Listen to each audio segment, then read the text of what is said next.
Hello दोस्तों, आप सभी का स्वागत है आपके चैनल मैथमेटिक्स एकेडमी पर। तो दोस्तों, जैसा कि अपन मैथ्स पढ़ रहे हैं, क्लास कौन सी है अपनी 10th, डे कौन सा पढ़ रहा है 51। अगर आपने मेरी वीडियो डे 1 से लेकर डे 50 तक मेरी वीडियो नहीं देखी हो तो मैं आप सभी को डिस्क्रिप्शन में प्लेलिस्ट की लिंक दे दूँगा। अगर आप प्लेलिस्ट की लिंक पर क्लिक करते हो तो वहाँ से डे 1 से लेकर डे 50 तक वीडियो ओपन हो जाएंगी, तो वहाँ से आप सिंपली वीडियो देख सकते हो। तो डे 51 तो आप देख ही रहे हो, तो कोई प्रॉब्लम है नहीं है। इंग्लिश मीडियम पर पढ़ रहे हैं। यूनिट कौन सी है? 3 है। चैप्टर का नाम था pair of linear equation in two variables था, पर मैंने शॉर्ट फॉर्म में लिख दिया linear equation.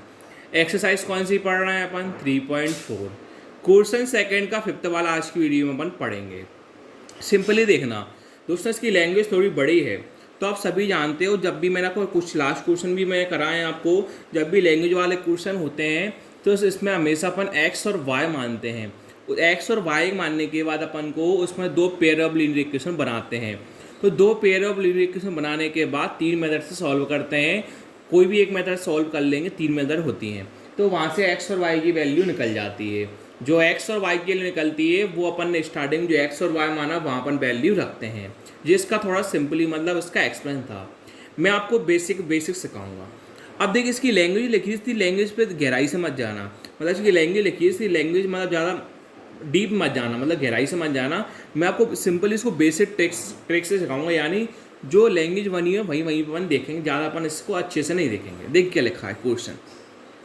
A lending has a fixed charge. एक फिक्स्ड चार्ज की बात चल रही है for the first 3 days. Fixed charge है वो कितने दिन के लिए? वो 3 डेज के लिए है। एंड एन एडिशनल चार्ज, मतलब फिक्स्ड चार्ज है वो 3 डेज के लिए है, and an additional charge for each day thereafter. मतलब क्या है, वो प्रत्येक डे है वो कुछ आफ्टर के बाद में कुछ बाद, मतलब एक लैंडिंग है, फिक्स्ड चार्ज कर रखा है फॉर द फर्स्ट 3 डेज के लिए।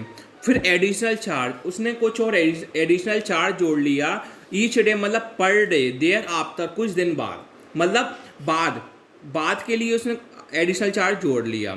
फिर सरिता ने क्या करा? पेड करे 27 रुपये पेड करे for a book kept for 7 days. Sarita ने क्या 27 रुपये फॉर अ बुक केप्ट करे कितने? 7 डेज के लिए। वाइल सुजी पेड, उसने 21 रुपये करे कितने? बुक से कितने? 5 डेज के लिए। उसने क्या करा? सूजी ने 21 रुपये करे बुक के लिए कितने? 5 डेज के लिए। तो find the fixed charge and the charge for each extra day.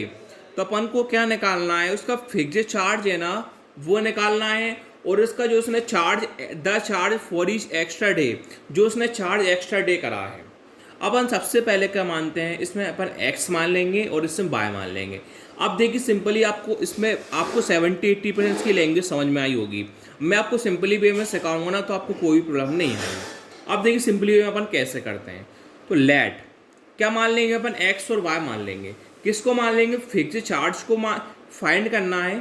Fixed charge को अपन x मान लेंगे, और जो चार्ज फॉर इस एक्स्ट्रा इसको अपन क्या मान लेंगे? y मान लेंगे। तो let the fixed charge equal to x. अब एक्स अकेला नहीं मानेंगे, पूछो क्यों? क्योंकि इसमें रुपए की बात चल रही है ना, इसलिए रुपए का साइन लगा के आगे पीछे अपन एक्स मान लेंगे। तो let the fixed charge equal to X मान लेंगे। फिर क्या मान लेंगे अपन? And the charge for each day. ठीक है, तो and the charge for each day. तो उसने क्या करा? अपन ने क्या मान लिया? And the charge for each day. इसको क्या मान लेंगे अपन? बाय मान लेंगे, रुपए का साइन लगा के इसको बाय मान लेंगे। अब क्या करते हैं? ATQ लगाते हैं और फर्स्ट इक्वेशन अपन बनाते हैं। ATQ मीन्स होता है अकॉर्डिंग टू द क्वेश्चन। अब पहली इक्वेशन अपन बनाएंगे।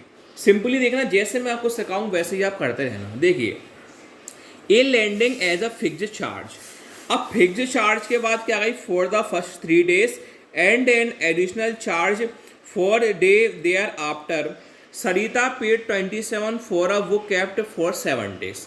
तो आपको यहाँ तक पहली इक्वेशन बनानी है। कहाँ तक बनानी है? यहाँ तक पहली इक्वेशन बनानी है। अब देखिए, फिक्स्ड चार्ज को अपन ने x माना तो अपन यहाँ x लिख दे रहा है। अब चार्ज ईच डे को अपन ने बाय माना तो अपन यहाँ बाय लिख दे रहा है। यहाँ तक कोई दिक्कत नहीं, और ये तो अपन ने मान लिया, अभी x और y अपन ने मान लिया। अब देखिए क्या बोल लगा है, a landing as a fixed charge. तो फिक्स्ड चार्ज में तो कोई दिक्कत नहीं है, तो फिक्स्ड चार्ज को अपन ने तो एक्स ही मान लिया। For the first 3 days and the additional charge, जो ईच डे को माना, ईच डे को ही एडिशनल चार्ज बोलते हैं, तो इसको आप ऐसा भी कर सकते थे कि and the additional charge equal to रुपये का बाय लगा के, और the charge for each day तो भी सही है, और and the additional charge equal to बाय लगा तो भी सही था, और the charge for each day तो भी सही है। देखिए फिक्स चार्ज को अपन ने एक्स मान लिया, कोई दिक्कत नहीं। For first 3 days for and and additional charge, मतलब 3 डेज के लिए क्या करा उसने, एडिशनल चार्ज रखा। डे आफ्टर मतलब बाद, सरिता ने बाद में क्या करा, सरिता ने 27 रुपये करे for a book kept for 7 days. उसने क्या करा, 7 डेज के लिए कैप्ट करे, मतलब 7 डेज के लिए रुपये दिए, तो उसमें क्या कर दिया उसने, पर एडिशनल चार्ज, जो एडिशनल चार्ज है उसने 3 दिन का चार्ज पहले से दे दिया था। 3 दिन का चार्ज है ना पहले से दे दिया था। टोटल कितने डेज हैं अपने पास, 7 डेज हैं। टोटल अपने पास 7 डेज हैं, और उसने क्या करा था, 3 डेज का चार्ज पहले से दे दिया था। तो 3 डेज का चार्ज पहले से दे दिया, टोटल 7 थे, तो 7 डेज का सामान लेने गई, और तीन डे का मतलब सामान उसने पहले का दे दिया। तो क्या करेंगे, 7 में से -3 कर देंगे, क्योंकि 3 तो उसने पहले दे दिया, तो 7 है, तो 7 में 3 दे दी, कितना बचा, 4 बचा। तो 4 किसका है, एडिशनल चार्ज का मान लो या फॉर ईच डे का मान लो। तो फॉर ईच डे को माना था अपन ने, बाय माना था, तो 7 - 3 कितना होता है, 4 आ गया। और उसने कितने रुपए पे करे, 27 रुपये पे करे, तो 27 आ गया, और बीच में क्या आ जाएगा, प्लस आ जाएगा। पूछो प्लस क्यों आया, क्योंकि इसे फिक्स चार्ज एडिशनल चार्ज की बात चल रही है, इसमें कोई माइनस का कोई रोल ही नहीं है, तो उसमें क्या आ जाएगा, सिंपली प्लस आ जाएगा। ये आपकी क्या हो जाएगी, पहली इक्वेशन हो जाएगी। अब सेकेंड इक्वेशन बनाएंगे। सेकेंड इक्वेशन कैसे बनती है, वही क्या लिखेंगे अपन, अगेन कॉमा लगा के ATQ। ATQ मीन्स क्या होता है, अकॉर्डिंग टू द क्वेश्चन। ये आपको बात समझ में आई। अब देखिए अंक कैसे बनेगी। वाइल, देखिए वाइल सुजी पे 21 रुपये, जो सुजी ने कितने रुपये पे करे, 21 रुपये करे, for the book she kept for 5 days. अब यहाँ के देखिए कितने डेज हैं टोटल अपने पास, 21 for the she kept for the 5 days हो गए। एक मिनट, क्वेश्चन कुछ मिसप्रिंट है शायद, एक मिनट रुकिए दोस्तों। नहीं दोस्तों, मिसप्रिंट नहीं है, देखिए क्या है। अब वाइल सुजी ने करा 21 रुपये पे करे for the book she kept for 5 days के लिए, कितने डेज के लिए उसने करे, 5 डेज के लिए करे। अब वही बात आती है कि 5 डेज के लिए है, तो पहले अपन वही एक्स मान लेंगे, बीच में क्या प्लस मान लेंगे और बाय मान लेंगे, कोई दिक्कत नहीं। अब देखिए सुजी ने क्या करा, 21 रुपये पे करे, तो यहाँ जैसे तो 27 पे करे, तो यहाँ 27 आ गया। यहाँ कितने रुपये पे करे, 21 आ गया। क्योंकि लीनियर इक्वेशन होती है ना, तो लीनियर इक्वेशन बनाने के लिए क्या करना पड़ता है, पहले एक्स आता है, फिर बीच में प्लस या माइनस आ जाए, फिर वाई आता है, फिर इक्वल टू का नंबर आता है। तो ऐसे अपन ने पैराबोलिक इक्वेशन ऊपर भी जमाई और ऐसे अपन ने नीचे भी जमाई।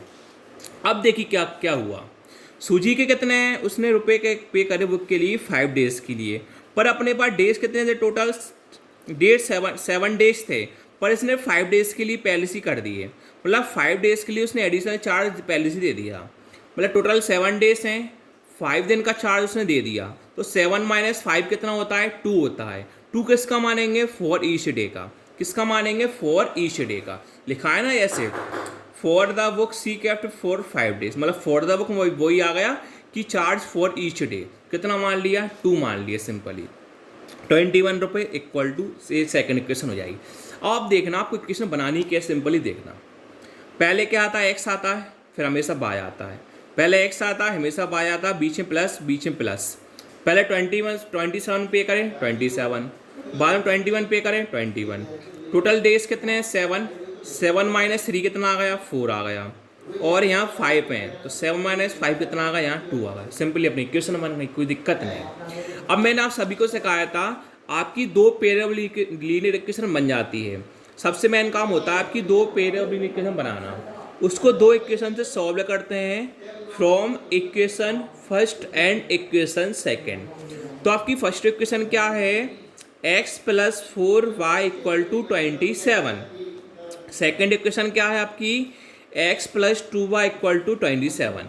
जो आपकी फर्स्ट इक्वेशन है, जो आपकी सेकेंड इक्वेशन है। तो मैंने आप सभी को बताया था, जब भी आपकी दो इक्वेशन बन जाती हैं, इसकी तीन मेथड होती हैं। पहली मेथड होती है सब्स्टिट्यूशन मेथड, सेकंड मेथड होती है डायरेक्ट मेथड, तीसरी मेथड होती है एलिमिनेशन मेथड। कभी भी अपन सब्स्टिट्यूशन मेथड से नहीं करते। सबसे पहले देखते हैं डायरेक्ट मेथड। अगर डायरेक्ट मेथड से हो जाता है तो ठीक है, नहीं होता तो उसका अपन देखते हैं फिर एलिमिनेशन मेथड। तो डायरेक्ट मेथड को अपन चेक करते हैं। डायरेक्ट मेथड की तीन कंडीशन होती हैं, अगर तीनों कंडीशन फॉलो हो जाती हैं तो अपन डायरेक्ट मेथड से सॉल्व कर लेंगे। नहीं करेंगे नहीं, अगर तीनों कंडीशन फॉलो नहीं होती फिर अपन एलिमिनेशन मेथड को सॉल्व करते हैं। अब तीन कंडीशन क्या होती है, चाहे वो एक्स में तीनों कंडीशन लग जाएंगी या वो वाई में तीनों कंडीशन लग जाती है। एक्स में लगेगी तो भी ठीक है, वाई में लगेगी तो भी ठीक है, कभी भी दोनों में एक सी कंडीशन वो नहीं लगती। अगर एक्स में भी कंडीशन नहीं लगी और वाई में भी कंडीशन नहीं लगी तो फिर डायरेक्ट ट्रिक का यहाँ कोई भी यूज नहीं होगा, फिर अपन को मजबूरी में एलिमिनेशन मेथड से ही करना पड़ेगा। तो डायरेक्ट मेथड की तीन ट्रिक देखते हैं क्या होती है। इसकी तीन कंडीशन होती हैं, देखिए पहले एक्स एक्स सेम है तो एक्स एक्स वेरिएबल सेम है, पहली कंडीशन हो गई। दूसरी कंडीशन देखते हैं इसके नंबर देखते हैं। अगर यहाँ नंबर नहीं है कुछ भी, फिर नंबर देखते हैं। नंबर यहाँ कुछ नहीं हो तो कितना मान लेते हैं 1, यहाँ भी नंबर कुछ नहीं कितना मान लेते हैं 1। तो एक्स एक्स वेरिएबल सेम है और 1 1 नंबर भी सेम है। अब देखते हैं इनके साइन। देखिए जे भी एक्स प्लस का साइन है और जे भी एक्स प्लस का साइन है, यानी एक्स में कंडीशन फॉलो हो गई। क्यों, एक्स एक्स वेरिएबल भी सेम है, 1 1 नंबर भी सेम है, प्लस प्लस का साइन भी सेम है। अब वाई में देखते हैं, देखिए वाई वाई वेरिएबल तो सेम है, प्लस प्लस के साइन भी सेम है, पर नंबर अलग अलग हो गए। यहाँ 4 आ गया, यहाँ 2 आ गया। तो वाई में कंडीशन नहीं करेगी, ओनली एक्स में करेगी। एक्स का मैंने आपको रीजन बता दिया। अब डायरेक्ट ट्रिक आगे कैसी यूज होगी, देखिए इनके अपन साइन चेंज कर देते हैं। प्लस का है तो माइनस, प्लस का है तो माइनस, प्लस का है तो माइनस। देखिए अब जी प्लस के एक्स माइनस के एक्स कट जाएंगे। पूछो क्यों, क्योंकि प्लस और माइनस अपोजिट साइन होते हैं और जो जो सेम होता है वो आपस में एक दूसरे से कट जाते हैं। अब देखिए प्लस का 4 है और माइनस का 2 है, तो प्लस 4 में से माइनस 2 गया तो प्लस 4 में माइनस 2 का कितना बचेगा, 2 बचेगा। वाई का वाई वेरिएबल इक्वल टू का इक्वल टू। अब 27 प्लस का है माइनस का 21 है, 27 प्लस का माइनस का 21 है, 27 माइनस 21 कितना होता है, 6 होता है। वैल्यू किसकी निकालनी है, y की निकालनी है। तो y इक्वल टू 6, 2 किस में है, मल्टीप्लाई में, कहाँ जाएगा, डिवाइड में। अब सिंपली क्या हो जाएगा, कट जाएगा। 2 के टेबल 6 कितनी बार में कट रहा है, 3 बार में कट रहा है। तो y की वैल्यू कितनी आ गई, 3 आ गई। अब आप सभी को पता है कि अपन को x की वैल्यू निकालना पड़ता है और y की वैल्यू निकालना पड़ता है। अब जो y की वैल्यू इक्वल टू 3 आई वो इक्वेशन फर्स्ट में पुट कर दो चाहे इक्वेशन सेकंड पुट कर दो, आपके दोनों से आंसर सेम आएगा। और मैंने आप सभी को सिखाया था आप कभी भी कन्फ्यूजन मत होना कि आपको फर्स्ट में पुट करना है सेकंड पुट करना है, आप हमेशा इक्वेशन फर्स्ट में ही पुट कर देना। तब उसके पहले एक लाइन लिखते हैं। वो लाइन क्या होती है आप सभी जानते हो कि putting the value of y equal to 3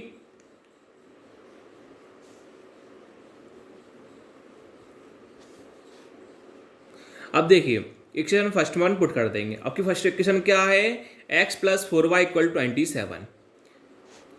देखिए एक मिनट रुकिए, x plus 4y equal to 27, x plus 4y equal 27। अब देखिए x का x प्लस का प्लस 4 का 4, कुछ नहीं होता 2 लगा देते हैं। अब जो y है y के लिए कितनी दे रखी है, आपको 3 दे रखी है। जो y है y के लिए कितनी 3 दे रखी है, तो y की अपन क्या कर देंगे 3 इक्वल टू 27। अब सिंपली x की वैल्यू निकल जाएगी, x प्लस 4 इंटू 3 कितना होता है 12 इक्वल टू कितना आ जाएगा आपके पास 27। अब x अपन को x वैल्यू निकालना है तो x का रहेगा लेफ्ट हैंड साइड और नंबर का रहेंगे right hand side. x equal to 27 को 27 प्लस का 12 लेफ्ट हैंड साइड है, राइट हैंड साइड किसका हो जाएगा माइनस का। तो x इक्वल टू 27 माइनस 12 कितना होता है 15 होता है। तो आपकी x की वैल्यू कितनी आई 15 आई, y की वैल्यू कितनी आई 3 आई। और मैंने आप सभी को बता रखा था जब आपकी x की वैल्यू y की वैल्यू निकल जाती है, जो आपने स्टार्टिंग माना होता है वहाँ आपको x की वैल्यू y की वैल्यू रखना पड़ता है। जैसे आपने x को क्या माना था, फिक्स चार्ज को x माना था, and the charge for each day को आपने y माना था। तो आपको यहाँ x की वैल्यू रखना पड़ेगा और यहाँ आपको y की वैल्यू रखना पड़ेगा। देखिए अपन रखते हैं, देखिए हैंस कॉमा लगाया, लेट के हैंस लगाते हैं, the fixed charge and the charge for each day equal to, रुपये का साइन था, रुपये का साइन था, आपने फिक्स चार्ज को एक्स माना था, तो आपकी एक्स की वैल्यू कितनी आई 15 आई, 15 रख दिया आपने, और फॉर ईच डे को आपने वाई माना था, वाई की वैल्यू कितनी आई 3 आई, अपने 3 रख दिया। Thank you.